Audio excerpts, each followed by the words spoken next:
धन्यवाद अध्यक्ष महोदया। आज हमारे राष्ट्रगीत के 150 वर्ष पूरे होने पर हो रही महत्वपूर्ण चर्चा में गर्व के साथ एक भारतीय होने के नाते मैं अपने विचार रखना चाहती हूँ। सदन में इतिहास को तोड़ मरोड़ कर पेश करके फिर से मुस्लिम तुष्टीकरण के नाम पर भारतीय मुसलमानों को कटघरे में खड़े करने की कोशिश की जा रही है।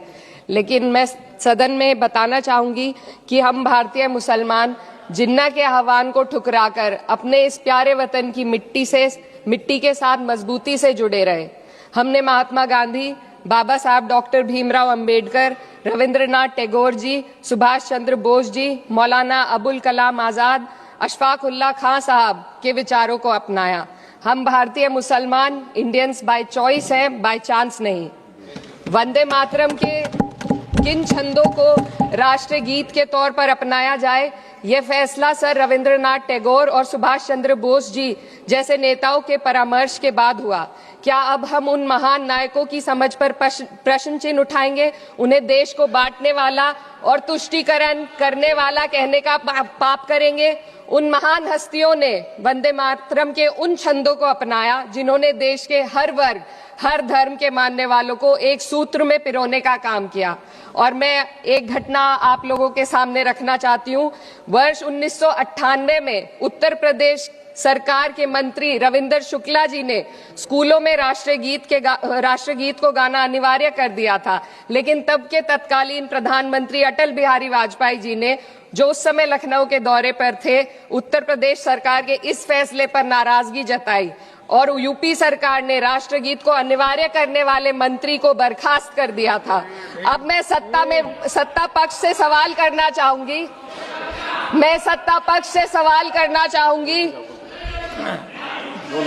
बोलने दीजिए। मैं सत्ता पक्ष से सवाल करना चाहूंगी कि जो विजन आजादी के समय के लोगों का था राष्ट्रगीत को स्वेच्छा पर छोड़ने का, उसी का अनुसरण माननीय अटल बिहारी वाजपेयी जी ने किया, तो क्या वे भी मुस्लिम तुष्टीकरण कर रहे थे? जी नहीं, अटल बिहारी वाजपेयी जी राजधर्म निभा रहे थे। देश में सब धर्मों को एक साथ लाना, सबके जज्बात का एहसास करना ही सबसे बड़ा राष्ट्रवाद है। माननीय अध्यक्ष महोदया, आज हमें वंदे मातरम के असली भाव को समझना जरूरी है।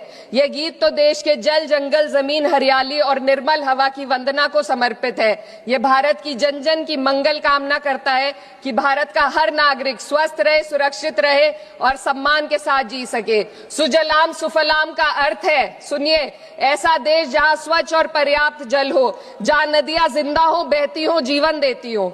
अध्यक्ष महोदय, लेकिन अब जरा यमुना का हाल देखिए।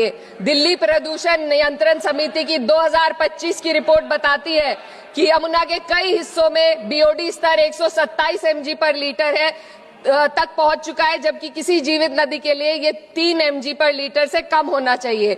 ये सिर्फ नदी का संकट नहीं है, ये किसान का संकट है। नमामि गंगे के नाम पर हजारों करोड़ रुपए खर्च हो गए, लेकिन सच्चाई ये है कि आज भी गंगा और यमुना के किनारे किसान मजबूरी में उसी जहरीली पानी से खेती कर रहा है। वही जहर अनाज में उतरता है और वही जहर किसान की जिंदगी को धीरे धीरे खत्म कर देता है। अध्यक्ष महोदय, जब पानी जहर हो जाएगा तो सुजलाम कैसे होगा? जब किसान बर्बाद होगा तो सुफलाम कैसे होगा?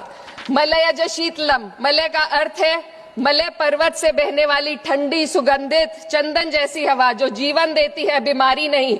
आज मैं इस सदन से पूछना चाहती हूँ, क्या आज के भारत की हवा मलयज शीतलम है? नहीं अध्यक्ष जी, बस संसद से बाहर कदम रखिए, एक गहरी सांस लीजिए। ये चंदन की महक नहीं, ये जहर है जो आपके हमारे फेफड़ों में उतर रहा है। दुनिया के 20 सबसे प्रदूषित शहरों में से 13 भारत में है। दिल्ली की हवा में सांस लेना मानो रोज 20 सिगरेट पीने जैसा हो। भारत हर साल सर्दियों में जहरीली हवा के प्रकोप में घिर जाता है। AQI गंभीर स्तर पर आ जाता है। ठंडी हवा का सपना अब गैस चेंबर की हकीकत बन चुका है। हम वो देश हैं जहां सरकार प्रकृति पर बने गीत का मान मर्दन तो करती है, पर उसी प्रकृति, जंगल, हवा, पेड़ को बचाने वाले कानूनों को धीरे धीरे खुद ही खत्म कर रही है। ये है आज के हमारे मलयज शीतलम की अफसोसजनक सच्चाई। अगर हम हवा को साफ नहीं कर पाए तो न सुजलाम बचेगा, न सुफलाम बचेगा।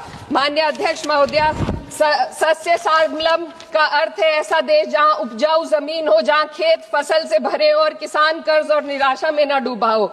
आज किसान सिर्फ मौसम से नहीं लड़ रहा, वह प्रदूषण, नीतियों की बेरुखी और सिस्टम की नाइंसाफी से लड़ रहा है।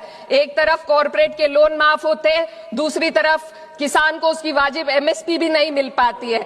आप ग्लोबल सुपर पावर बनने की बात करते हैं, लेकिन हमारी पर कैपिटा इनकम दुनिया में 136वें नंबर पर है। हम अपने छोटे पड़ोसी देश से भी पीछे हैं। हमारे लोग $2,500 तक भी नहीं कमा पा रहे एक साल में, और जिन अरबपतियों की ये रक्षा करते हैं वो इतना पैसा एक सेकंड में कमा लेते हैं। आज वंदे मातरम को बुनियाद बनाकर राजनीति की जा रही है, लेकिन जमीन पर जंगल पूंजीपतियों को सौंपी जा रही है। आदिवासियों को उनके घरों से उजाड़ा जा रहा है।